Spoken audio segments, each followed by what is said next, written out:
L'utilité ou la désutilité de ces effets est fondamentale en économie.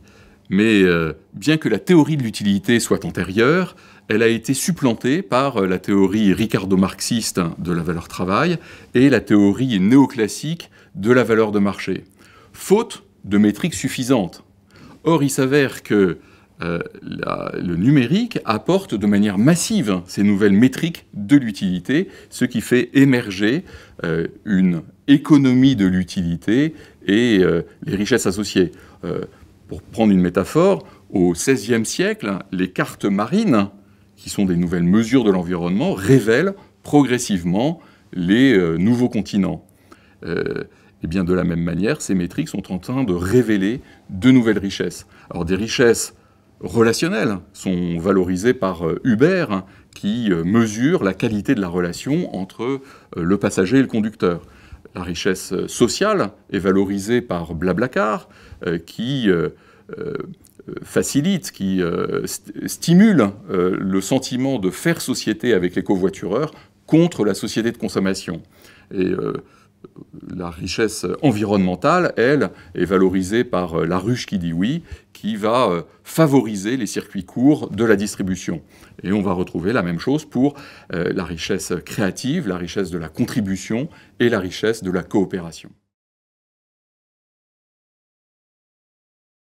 Alors, les métriques les plus visibles sont les fameuses étoiles que l'on distribue aux chauffeurs dans Uber ou dans Blablacar, ou encore pour les films sur Allociné, ou les restaurants et les hôtels sur TripAdvisor. Mais il y a aussi des algorithmes qui vont mesurer nos traces, les traces des internautes, pour permettre ensuite à Amazon de dire « vous avez aimé ce livre, vous aimerez celui-là », ou encore à Netflix de nous proposer une liste de films qui correspondent à nos goûts, ou encore à EasyJet d'ajuster en permanence le prix d'un vol d'avion.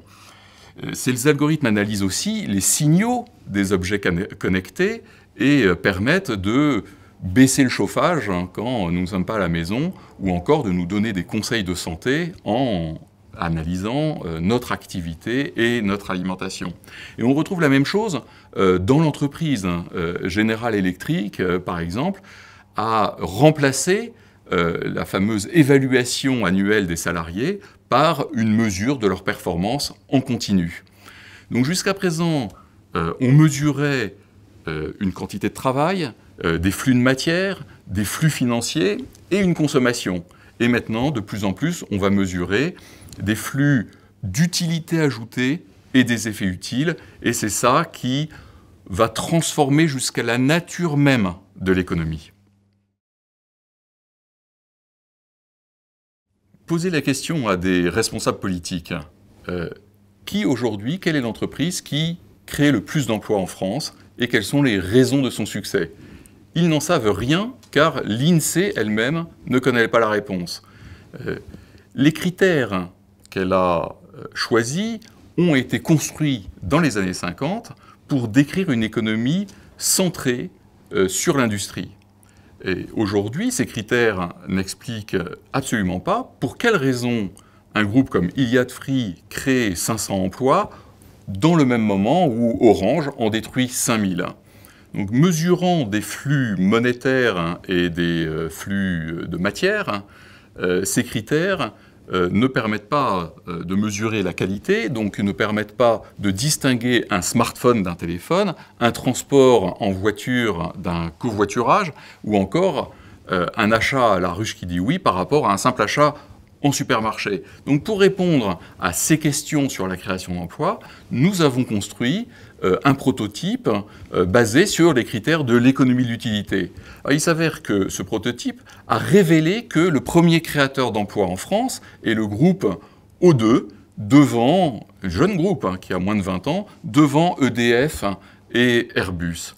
Et les critères qui ont été considérés comme pertinents pour pouvoir expliquer ces facteurs de succès concernent davantage les compétences relationnelles plutôt que des compétences techniques, la richesse de la créativité plutôt que l'intensité en recherche et développement, ou encore la richesse de la coopération plutôt que la diversification des activités.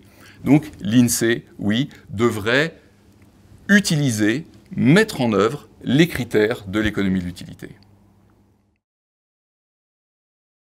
L'économie de l'utilité est un continent riche de nouvelles ressources.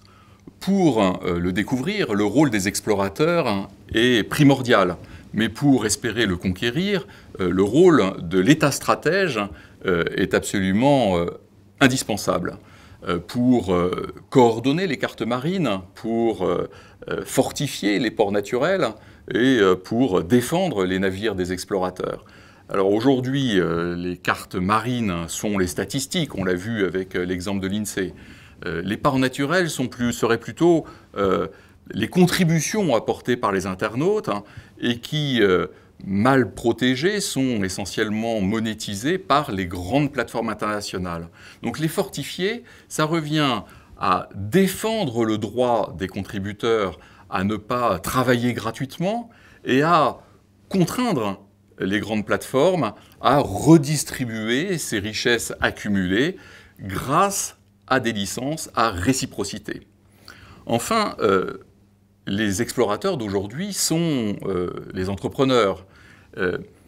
Mal informés, ils croient souvent que la vitesse suffit.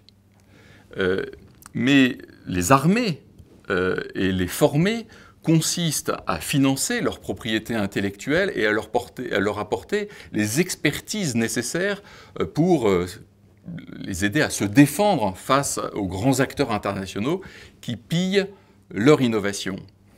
Pour filer la métaphore, au XVIe siècle, le Portugal a été le premier empire mondial historique. Et c'est le fait de la volonté d'un souverain qui a fait en sorte que la construction de la route de la soie devienne chose publique. Et d'ailleurs, ce souverain est devenu le seigneur de la conquête, de la navigation et du commerce. De la même manière, aujourd'hui, nous devons déclarer la République des entrepreneurs pour leur permettre de conquérir le continent de l'économie de l'utilité, en exploiter les richesses pour l'emploi et la prospérité de tous.